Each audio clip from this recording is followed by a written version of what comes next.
So, sir, would you like to introduce yourself, please? Okay. My name is Sanjeev Kapoor and I live in India. I spent about 30 plus years in the corporate world at very senior management positions.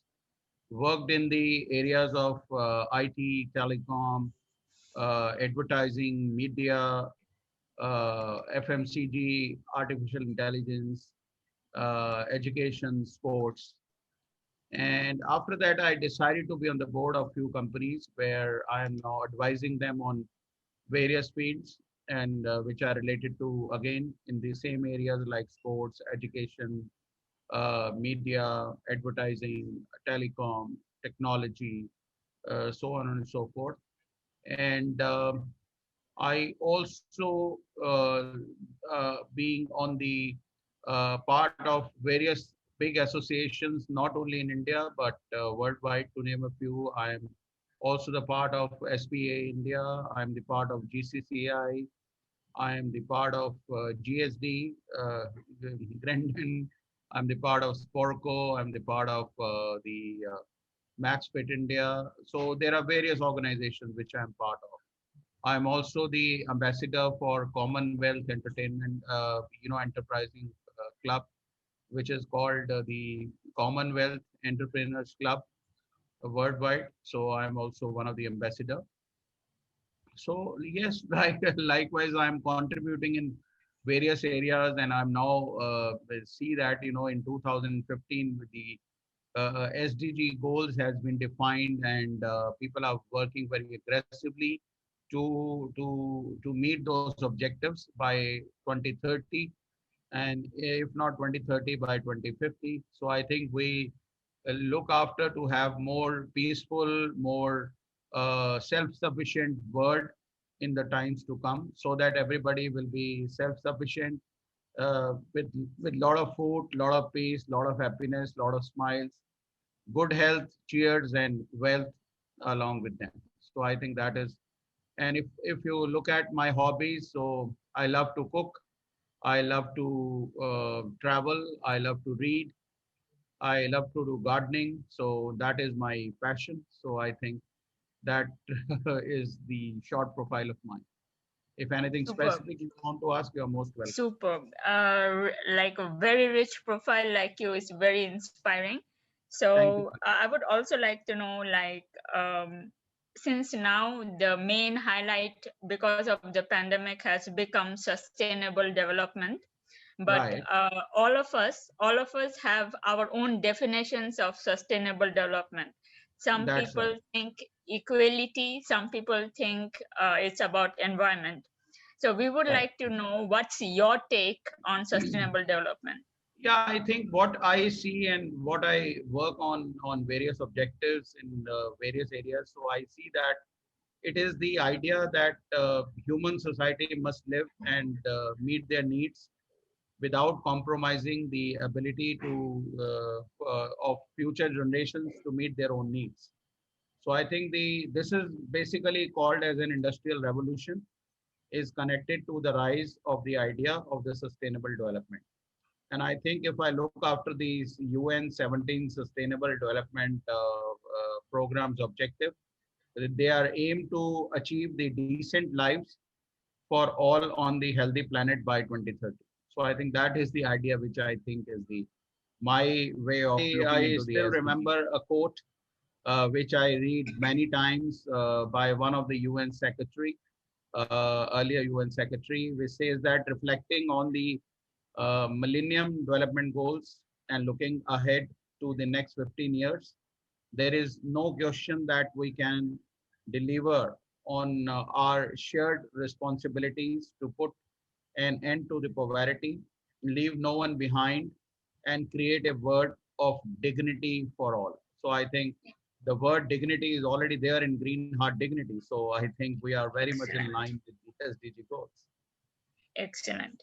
All right. Thank So the next question would be like, why do you think the sustainable development took so long to become a prime concern?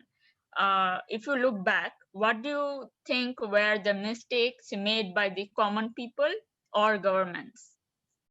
What I think that it is not. I cannot say that I don't want to put a blame to anyone. I think because this is a new concept and people are trying to collaborate with each other, people are trying to learn from the various collaboration, various alliances, which they want to achieve the goals in the next 15 years to eradicate the hunger, to eradicate the poverty, to give them the quality education, having the gender equality, industrial innovation and infrastructure, decent work and economic growth, affordable and clean energy, climate action, and various other things. So I think putting a blame on somebody, I think rather than passing the buck to somebody and being biased on the situation, I think we all come forward and work. I think the governments and the individuals, the corporates, the companies, organizations all work together. Those who feel that these are the objectives which we need to meet and we want to see the world as a better place in the times to come. So I think that is my take on this question. Perfect. All right. So now we have an interesting story, or you can say scenario. Right. So, for example, we are now in 2050, We are in, and okay. Okay. yeah, we are in 2050, and everything around us, the environment, equality, the 17 goals look better than it ever has been. Right. Right. So, what do you think you have contributed from your role that made these possible? Like the goals were achievable.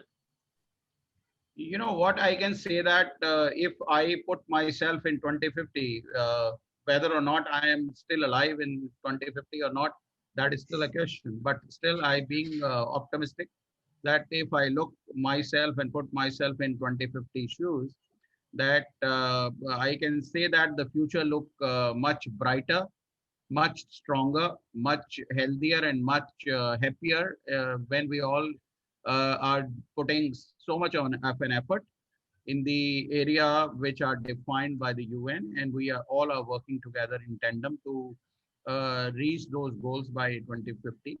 And 2050 is naturally going to be a era with the help of the technology and with the Correct. help of the what I can say that it is going to be a very choreographic. So that is the future Exactly. which Yeah. I'm going to be seeing. So I think that is Perfect. the, because all the things, because it is said that when my hunger is met, when my social and economical needs are met, and when I see that my family, my belongings, and my society is happy and healthier. So I think there is no question that I cannot spread happiness because I am happy and positive all the time. So I think that gives a very important thing that 2050 is going to be the time when I think we all should be looking at a very healthier world when what is there today. So Perfect. that is the case. So we are reaching the end of this session, but Right. before we close, if there is an advice, like if you are supposed to give an advice to the younger generations looking ahead and from all the experience that you have, what would it be?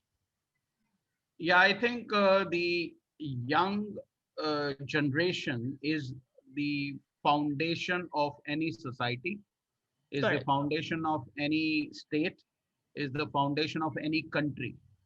So I think Absolutely. if we all take young into consideration in evolving the strategies, in involving the alliances, in involving the various collaboration, and take young into the consideration, and don't feel that they are young and I'm mature and they cannot perform and I can perform. So I think if we can eliminate I and them to make it we all, including the young generation, so I think we conquer the world and make the world a happier and healthier place. I highlighted again and again the happier and healthier world. And because I want to see the happier and healthier world, what is there today. And I again remember the quote of one of the UN Secretary General. He said there is no plan B because we don't have a planet B. We have to Correct. work and basically work and galvanize our action. So I think if we perform our actions involving all the societies, be it a young, be it a middleman, be it a senior people, so we all learn, work, and give Perfect. world a better So place. this is the final question. We Thank would you. like if you can introduce someone from your contacts or someone you know who fits Right. our goals very well. And we look forward to having that person introduced by you in our group. No problem. I already did it to Marco. There are two Yeah, people, and I think they are very senior people working for the country, working for achieving few goals. I will surely recommend those two people and other people also in my hierarchy to interview them in the future. thanks a lot. All right, Thank you sir. very much. So this was the first interview where we inaugurated the GHD, and we are very happy and honored that you took the time to spend It is have always a talk mutual. with us. It is always mutual. The pleasure is always mutual, and I most welcome. If I'll be of any help anytime, I'm available 24/7. Don't worry. Initially, when we start the things, there are always goofs up. So don't worry about goof ups. And we always live with the positivity. So I think if we are not positive ourselves, how can we spread the positivity around the world? So I think that is Exactly. the whole idea. Yeah. That is the whole idea. Okay. Yes. To talking to you soon. Thank you Have very a much, Orita. Thank you very much, thank you. Mehani. So, Yeah. Have a and great day. my wishes to a Green Heart Dignity member. You are doing a fabulous job. Thank you. Cheers. Thanks a lot, Bye. sir. See Bye. you. See you. Thank Yeah. Bye. you. Bye. Bye. Bye.